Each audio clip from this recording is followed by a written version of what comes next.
I'm wrapping up carving this wedding plate with this kind of freeform leaf here. And as you'll see as I get going, some of the chips in this are pretty big. So you might notice I've got some relief chips cut kind of in the gaps here in the larger areas that I haven't carved out yet. And that kind of thing is partly why I'm trying to prevent the grain from lifting and doing too much.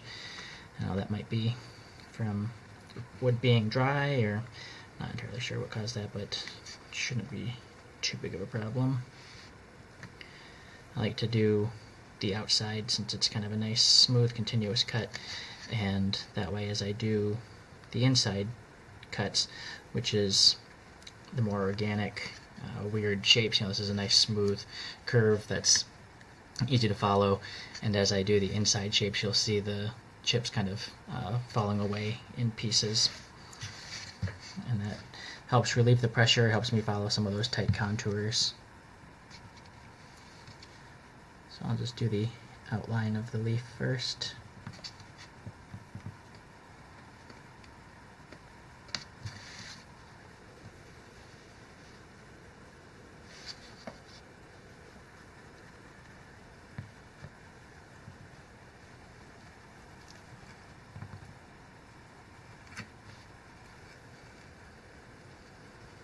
And again, as I come and I break off pieces of the wood there, that's kind of ideal, kind of the goal, is to remove some of that wood, get it out of the way, reduce the pressure.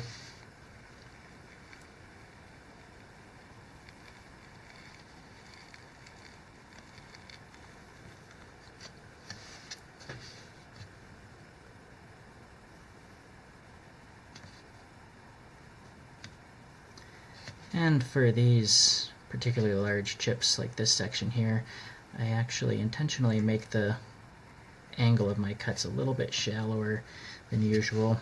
It just makes it a bit easier.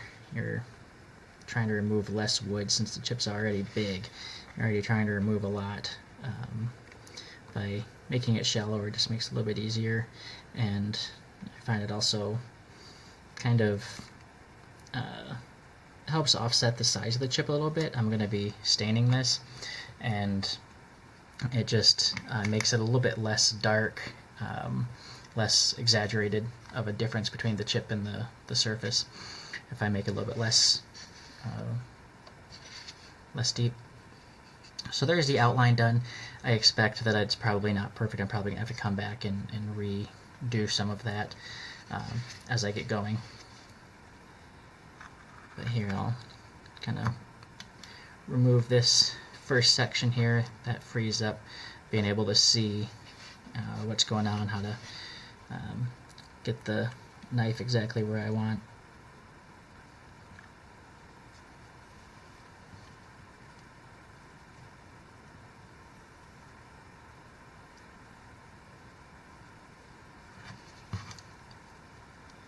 And there's no need to do all of these in one go. I can kind of come off of that, and now I'll finish that up coming from this direction.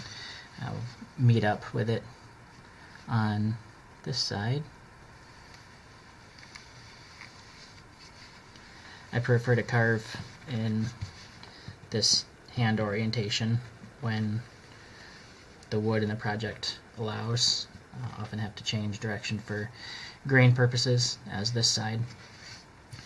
But then as I come more across the grain sideways, it doesn't really matter that orientation as much. So I can use this hand position.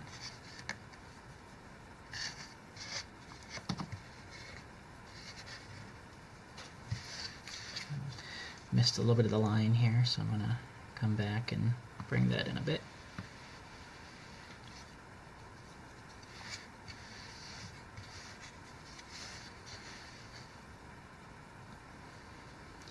I like to ideally start and end my cuts in kind of natural locations, so that pointy area there helps prevent having a mark where the knife started and stopped, since you're already going to have a point there.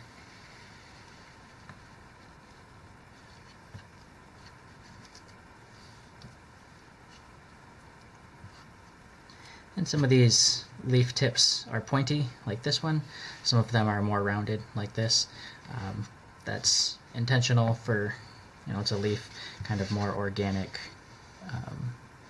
appearance to it.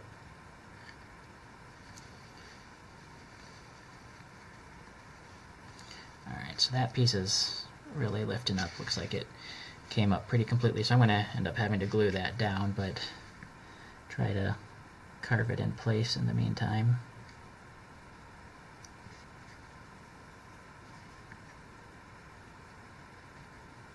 Nope, that is not going to stay in place. I'll just have to take that out for now.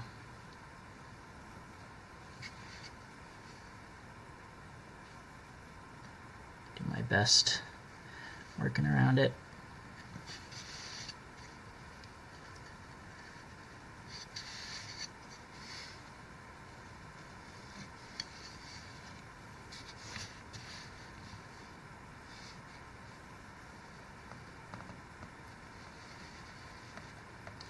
So this one's a pretty tricky one. It's large and the grain direction changes in the middle of this curve.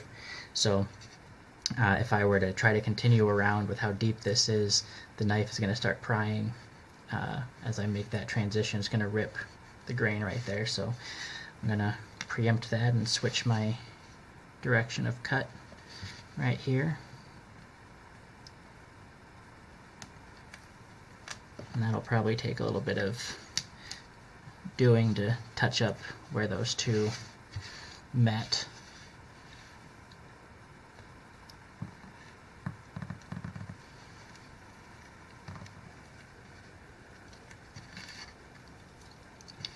And again, the just unusual shapes of these chips tend to require multiple passes with the knife. I absolutely don't expect to be able to just remove all of these chips cleanly in one pass of the knife, as I often do with the simpler, more geometric shapes.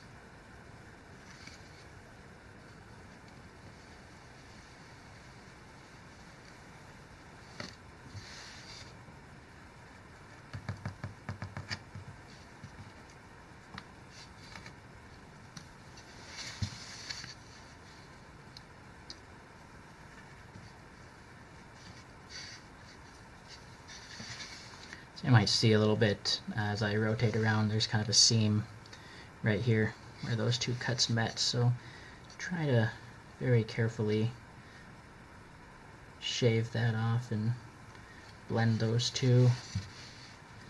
This is the kind of thing that's really easy to overwork and end up making it even worse than just leaving the seam there.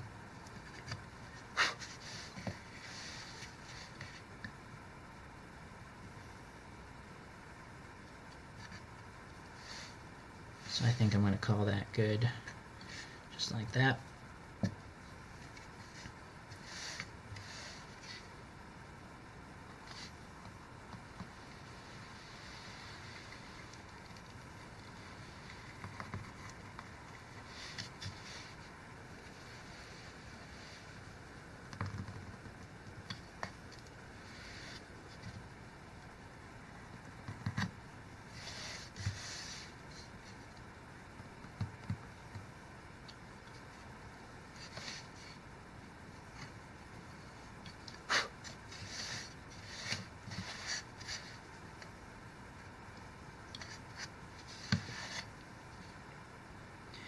And this is running straight against the grain and it gets deeper, so I'm going to actually shave off a little bit more here to make sure I don't split that grain.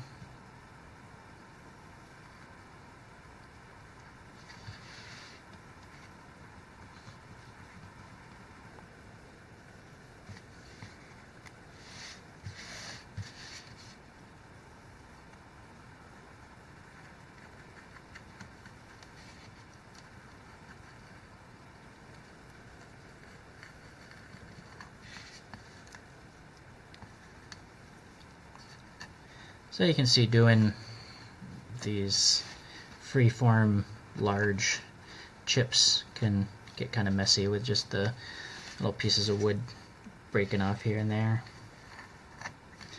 But doing those pre-cuts ahead of time helps to make sure that it breaks where I want it to, instead of messing up pieces that I wanted to stay put.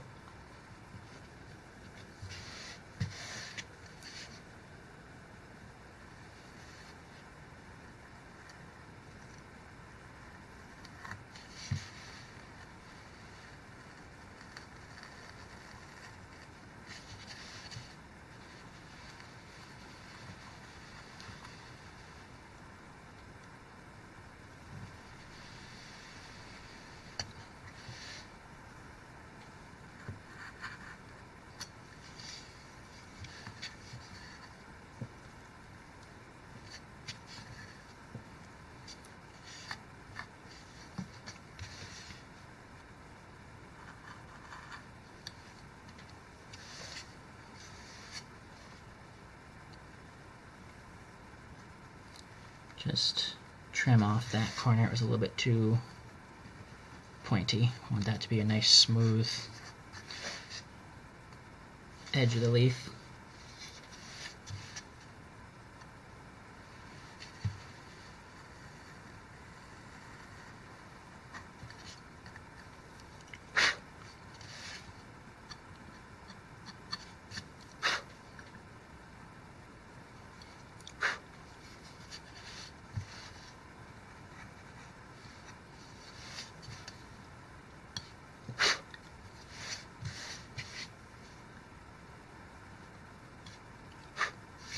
Alright, aside from that corner that broke, I'll have to glue that back in.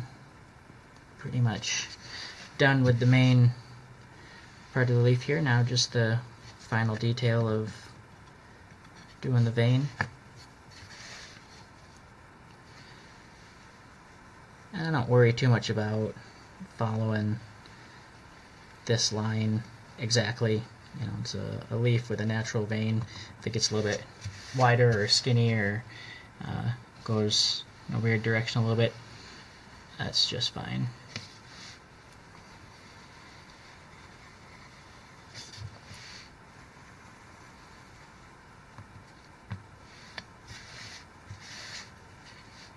This is usually more of a fine detail sort of thing when I carve leaves, but since this is such a large leaf, I will make the veins pretty substantial, pretty thick lines here to keep them in proportion so it doesn't get lost in the size.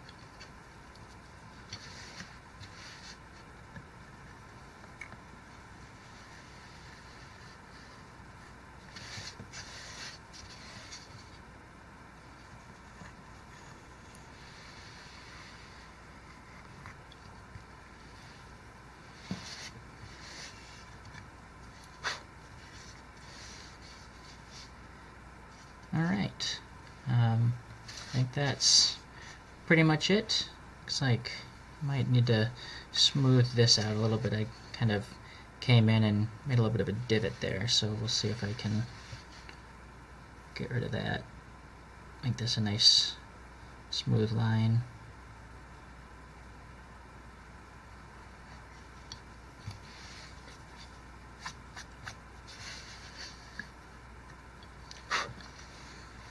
Alright, that looks better. So yeah, that's carving the leaf, and I'll glue that in and finish up that little section off camera.